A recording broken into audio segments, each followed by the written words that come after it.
আসসালামু আলাইকুম। এটিএন বাংলা সংবাদে সবাইকে স্বাগত জানাচ্ছি। আমি মমরিনাজ মমি। বাল্যবিবাহ, যৌতুক ও নারীর প্রতি সহিংসতা রোধে সম্মিলিত সামাজিক প্রতিরোধের কোনো বিকল্প নেই বলে জানিয়েছেন প্রধানমন্ত্রী শেখ হাসিনা। রাজধানীতে দুদিনের জনসংখ্যা ও উন্নয়ন বিষয়ক আন্তর্জাতিক সম্মেলনের উদ্বোধনী অধিবেশনে তিনি কথা বলেন। ফিলিস্তিনের নারী ও শিশুদের ওপর ইসরায়েলের বর্বরোচিত হামলার নিন্দা জানিয়ে বিশ্ব শান্তি প্রতিষ্ঠায় এসব সংঘাত বন্ধের আহ্বান জানান প্রধানমন্ত্রী।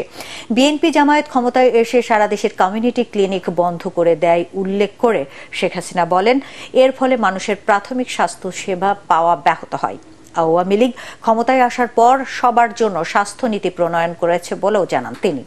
প্রধানমন্ত্রী বলেন, স্মার্ট সোসাইটি ও স্মার্ট ইকোনমি গঠনে কাজ করছে সরকার।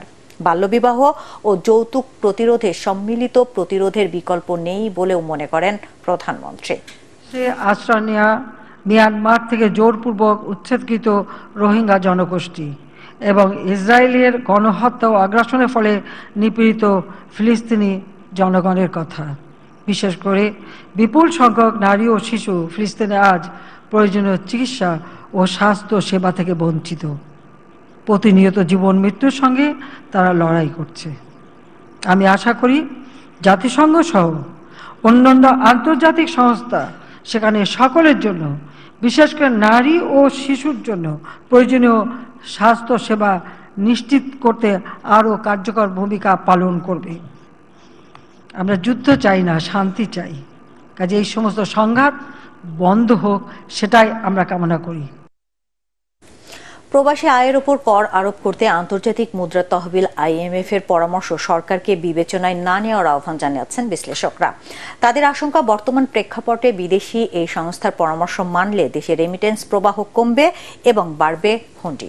বিদেশি ঋণ ও আমদানি ব্যয় মেটাতে বেশি পরিমাণে রেমিটেন্সের যোগান নিশ্চিতে আগামী বাজেটে প্রণোদনার হার 7% করার পরামর্শ দেন তারা।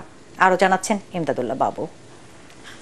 বাংলাদেশকে ঋণ দিতে রাজস্ব, আর্থিক, জ্বালানি ও সামাজিক নিরাপত্তা খাত সংস্কারের শর্ত দিয়েছে আন্তর্জাতিক মুদ্রা তহবিল IMF। এর অংশ হিসেবে অভ্যন্তরীণ সম্পদের উৎস বাড়াতে প্রবাসী আয়ে কর আরোপ এবং বিভিন্ন বন্ড সুবিধা বাতিলেরও প্রস্তাব সংস্থাটির। জাতীয় রাজস্ব বোর্ড NBR এই সিদ্ধান্ত মেনে নিলে বিশ্বের 169টি দেশে কর্মরত 1 কোটিরও বেশি প্রবাসী কর্মীকে কর দিতে হবে।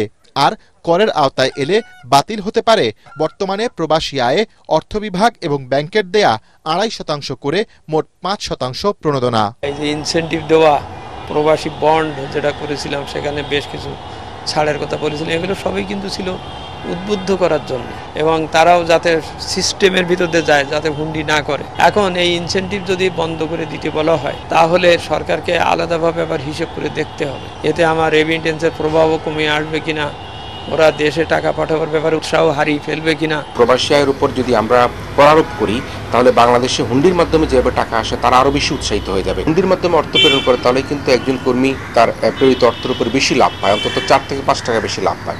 আবার হুন্ডিওয়ালারা সেই টাকাটা কিন্তু তারা বাড়ি বাড়ি গিয়ে পুছে দেয়। সুতরাং এই যে প্রবাসী আয়ের উপর কর আরোপ করার বিষয়টি, এটা একটা বড় একটা রাজনৈতিক সিদ্ধান্ত। 1 কোটি প্রবাসী পরিবারের কিন্তু কমপক্ষে 4-5 জন করে ব্যক্তি বাংলাদেশে থাকে এবং এই 5-7 কোটি লোকের মতো অন্তত 2-3 কোটি লোক কিন্তু ভোটার। তাহলে কিন্তু সেখানে ভোটও কিন্তু একটা সরকারের প্রতি একটা নেগেটিভ অ্যাপ্রোচ তৈরি হতে পারে। গার্মেন্টস সেক্টরকে ছাড়িয়ে এখন বছরে গড়ে 21 বিলিয়ন মার্কিন ডলার প্রবাসী আয় পাঠাচ্ছেন কর্মীরা। প্রবাসী আয় বাড়াতে কর আরোপ না করে প্রণোদনার হার আরও বৃদ্ধির নীতি অনুসরণের সুপারিশ বিশ্লেষকদের। রেমিটেন্স যোদ্ধাদের উপর তাদের প্রেরিত অর্থে কোনোরকমভাবে যাতে কর আরোপ করা না হয়, বরঞ্চ তাদের প্রেরিত অর্থের উপর আরও যাতে বেশি মাত্রায় বেশি করে তাদেরকে ইনসেন্টিভ প্রদান করা যায়। গার্মেন্ট খাতগুলি সব ক্ষেত্রে কিন্তু আমরা দেখি সরকারের নানা রকম ভর্তুকি রয়েছে। আমরা যদি এত খাতে ভর্তুকি দিতে পারি তাহলে আমরা মনে করি আসন্ন যে বাজেট আসছে সে বাজেটে সরকার কিন্তু চিন্তা করতে পারে যে সরাসরি 5 থেকে 7% তাদের প্রেরিত অর্থের উপর তারা প্রণোদনা প্রদান করতে পারে। প্রথম দুর্বলতা আমি তো এইসব কথা মেনে নিয়ে আমি টাকা নিয়েছি। যুক্তি তর্ক দিয়ে দেখাতে হবে যে আমি এত রেমিটেন্স পাই এই উৎসাহের জন্য। আমি যদি এখন এটা কর আরোপ করি তাহলে আমার এত কমে যাবে। এটা এই IMF এর সাথে নেগোসিয়েশনের ব্যাপার। জাতীয় যা স্বার্থ আছে, যা বিষয় আছে, যেটা করলে এটা করা যাবে না, হবে না, সেটা তাকে নেগোসিয়েশন করে IMF-কে ফেস করতে হবে। এ বিষয়ে প্রবাসীদের কাছে শিগগিরই অবস্থান পরিষ্কার করতেও সরকারকে পরামর্শ দিয়েছেন বিশ্লেষকরা। ইমদাদুল্লাহ বাবু, ATN বাংলা, ঢাকা। খেলার খবর। ডাবলিনে তৃতীয় টি-20-তে আয়ারল্যান্ডকে 6 উইকেটে হারিয়ে 2-1 সিরিজ জিতেছে পাকিস্তান। ক্যাসেল অ্যাভিনিউতে টস হেরে ব্যাটিংয়ে নেমে 7 উইকেটে 178 রান তোলে স্বাগতিকরা। 41 বলে 73 রান করেন লরকান টাকার। 14 রান দিয়ে 3 উইকেটে নেন শাহিন শাহ আফ্রিদি। জবাবে 16 রানে প্রথম উইকেট হারায় পাকিস্তান। এরপর 139 রানের জুটি গড়েন বাবর আজম আর মোহাম্মদ রিজওয়ান। 56 রান করেন রিজওয়ান। 42 বলে 75 রানের ইনিংস খেলেন বাবর। ম্যাচ ও সিরিজ সেরা হন আফ্রিদি।